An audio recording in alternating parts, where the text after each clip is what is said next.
पेश है छत्तीसगढ़ आज के मुख्य समाचार। रायपुर में 10 दिन का लॉकडाउन। जी हां, छत्तीसगढ़ की राजधानी में 9 अप्रैल की शाम 6 बजे से 19 अप्रैल तक लॉकडाउन दिया गया है।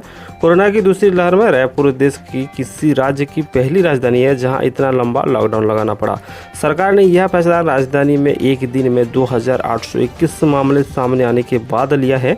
पिछले 24 घंटे में रायपुर में 26 लोगों की जान संक्रमण से गई है। राजधानी में पहली मौत 29 मई को हुई थी। इस हिसाब से 312 दिनों में रोजाना औसतन 3.20 मरीजों की मौत हुई है। बता के चले, छत्तीसगढ़ में कोरोना संक्रमण की रफ्तार अब तक के सबसे भयावह दौर पर पहुंची हुई है। राज्य में अप्रैल के पहले 6 दिनों में 37,000 मरीज मिल चुके हैं। औसतन 6,000 से अधिक नए पॉजिटिव रोज मिल रही है। मंगलवार को राज्य में रिकॉर्ड 9,921 केस मिले हैं और 53 मौतें हुई है। राजधानी में 1,001 व प्रदेश में कोरोना से मरने वालों की संख्या 4,400 पार हो गई है। आगे बढ़ते हैं, अगली बड़ी खबर आपको सुना के चलते हैं। सीआरपीएफ जवान के छुड़ाने की कोशिश शुरू। जी हां, छत्तीसगढ़ के बीजापुर में 3 अप्रैल को हुई मुठभेड़ के बाद सीआरपीएफ के कोबरा जवान राकेश सिंह लापता है। नक्सली ने उनके कब्जे में होने का दावा किया है और फोटो भी जारी की है। इसके बाद अब जवानों को नक्सलियों से मुक्त कराने की मुहिम शुरू हो गई है। सामाजिक कार्यकर्ता सोनी सोरी बुधवार को घटनास्थल के लिए रवाना हुई। उन्होंने कहा कि सरकार कब करेगी पता नहीं, लेकिन उनका मकसद जवान की सुरक्षित रिहाई है। आगे बढ़ते हैं, अगली बड़ी खबर हम आपको दुर्ग से सुनाते हैं। दुर्ग में बिगड़ते हालात। जी हां, खबर अनुसार छत्तीसगढ़ के दुर्ग जिले में मोर्चरी की तस्वीरें आपको विचलित कर सकती है, क्योंकि यहाँ का मंजर कुछ ऐसा ही है। मोर्चरी को शव में रखने की जगह नहीं है और साथ ही जिससे जमीन पर ही रखना पड़ रहा है। इन हालातों में सहज ही अंदाजा लगाया जा सकता है कि कोरोना का संक्रमण किस कदर लोगों की जान ले रहा है। जिले में 7 दिन के भीतर 56 लोगों की मौत हो चुकी है। तो वहीं दूसरी ओर अंबिकापुर की खबर। जिले में कोरोना के मद्देनजर और एक सख्ती बढ़ाई गई है। अब दुकानें सुबह 6 बजे से शाम 6 बजे तक ही खुलेंगी। अंबिकापुर जिले में रेस्टोरेंट होटल सुबह 6 बजे से रात 9 बजे तक खोल सकेंगे। साथ ही अंबिकापुर नगर निगम सीतापुर नगर पंचायत के लिए आदेश जारी किया गया है। लखनपुर नगर पंचायत में भी ये आदेश लागू रहेगा। तो वहीं दूसरी ओर पूर्व सीएम रमन सिंह का बयान कोरोना को लेकर। जी हां, बीजेपी समिति का गठन किया है। कोरोना के खिलाफ बीजेपी ने प्रदेश समन्वय समिति बनाई है।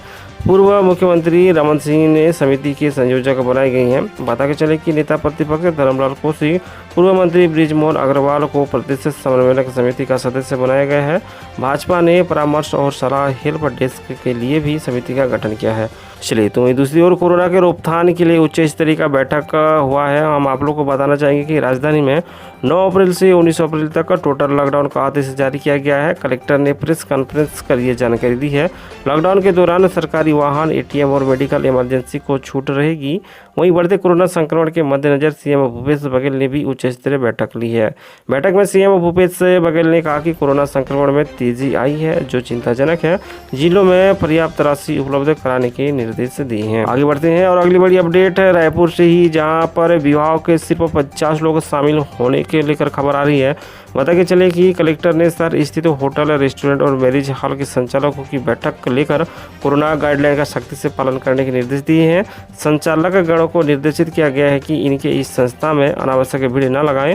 ज्यादा भीड़ की स्थिति में संस्था को सील किया जाएगा। एसडीएम एनआर साहू ने कहा कि जिला में धारा 144 लागू है। आदेश के तहत विवाह और दस्तखात जैसे कार्यक्रम में 50 से अधिक व्यक्ति की उपस्थिति पर रोक लगाई गई है। चलिए आगे बढ़ते हैं, अगली बड़ी अपडेट। छत्तीसगढ़ बोर्ड परीक्षाओं को स्थगित करने की मांग। शिक्षा मंत्री और मुख्यमंत्री को लिखा पत्र। छत्तीसगढ़ में कोरोना संक्रमण का ग्राफ लगातार बढ़ रहा है। कई जिले में कलेक्टर के निर्देश के बाद लॉकडाउन भी लगाया गया है। बढ़ते कोरोना संक्रमण के बीच 15 अप्रैल से बोर्ड परीक्षाएं शुरू हो रही है। बोर्ड परीक्षा को लेकर पालक चिंतित है। पेरेंट्स की समस्या को देखते हुए दुर्ग विधायक अरुण बोरा और छत्तीसगढ़ प्रदेश शिक्षक फेडरेशन व शिक्षक संघ के पदाधिकारियों ने परीक्षा स्थगित करने की मांग की है। दुर्ग विधायक ने कोरोना की भयावह स्थिति को देखते हुए परीक्षा स्थगित करने की मांग की है। आप देख रहे हैं छत्तीसगढ़ जनसंपर्क यूट्यूब चैनल के माध्यम से 8 अप्रैल की तमाम बड़ी लेटेस्ट खबरें। अगर आपने अभी तक इस चैनल को सब्सक्राइब नहीं किया तो सब्सक्राइब जरूर से कर लीजिएगा। वीडियो को लाइक और शेयर भी जरूर से कर दीजिए, क्योंकि छत्तीसगढ़ से जुड़ी तमाम बड़ी लेटेस्ट अपडेट लगातार हम इस चैनल के माध्यम से आप लोगों तक पहुँचाते रहते हैं। आगे बढ़ते हैं, बिलासपुर की खबर सुनाते हैं। 4 बड़ी परियोजना की स्वीकृति, उत्पादन क्षमता में होगा विस्तार। वित्तीय वर्ष 2020-21 में SECL को 4 बड़ी परियोजना के प्रोजेक्ट की रिपोर्ट की स्वीकृति मिली है। इस बरैद ओसी एक्सपेंशन, दीपिका ओसी एक्सपेंशन और पुरदा चिमटा पानी और ओपन कास्ट प्रोजेक्ट, साथ ही भटूरा वेस्ट OCP शामिल हैं। इन चारों को दीपिका OC एक्सपेंशन परियोजना की स्वीकृति क्षमता जो कि 40 मिलियन टन की है, वो बारूद व चिमटा पानी 10 मिलियन टन तथा भटूरा वेस्ट 0.80 मिलियन टन वार्षिक क्षमता की स्वीकृति मिली है। जी हाँ, रही खबर, मुझे पुरस्कार और मेडल नहीं चाहिए, मेरे परिवार चलाने के लायक रोजगार दे दीजिए। यह दर्द प्रदेश के राष्ट्रीय स्तर के पैरा एथलीट गुरूर विकास खंड के ग्राम पेरपार निवासी 34 वर्षीय दिव्यांग नेशनल खिलाड़ी देवराज पटेल का है। बताकर चले कि प्रदेश और देश के लिए 25 से ज़्यादा गोल्ड मेडल जीतने के बाद भी यह खिलाड़ी अपने परिवार का पेट भरने का मोहताज हो गया है। राज्य सरकार ने शहीद पंकज विक्रम खेल अलंकार से सम्मानित खिलाड़ी को रोजगार की तलाश में दर दर भटकते हुए मजबूर दिखा जा रहा है। चलिए तो गंगरेल बांध को लेकर आ रही खबर। ग्रीष्मकाल के मौसम में आगमन के साथ ही जिले में तालाबों की निस्तारी के लिए जल भरने का काम शुरू हो गया है। इस क्रम में गंगरेल बांध जलाशय से छोड़ा गया पानी बलौदाबाजार भाटापारा जिले के BBC कैनाल जरिए पहुंच गया है। गौरतलब है कि निस्तारी उपयोग के लिए हर वर्ष जिले में चुनिंदित तालाबों को जल भराव किया जाता है। जिले में कुल 260 ग्राम की 485 तालाबों को हर वर्ष की तरह इस वर्ष भी पानी भरने का लक्ष्य रखा गया है। चलिए आगे बढ़ते हैं और बढ़ते कोरोना संक्रमण के मद्देनजर नवरात्रि पर भी दिशा निर्देश जारी किए गए हैं। बता के चलें कि बलौदाबाजार जिले में कोरोना संक्रमण के बढ़ते मामलों के बीच जिला प्रशासन द्वारा आगामी चैत्र नवरात्रि मनाए जाने के संबंध में गाइडलाइन जारी किया गया है। चलिए आगे बढ़ते हैं। इंडोर स्टेडियम बनेगा 500 बिस्तर का कोविड अस्पताल। कोरोना मरीजों की बढ़ती संख्या को देखते हुए और सरकारी और निजी अस्पतालों में बेड खाली न हो, इस स्थिति में अब इंडोर स्टेडियम की अस्थायी कोविड अस्पताल बनाया जाएगा।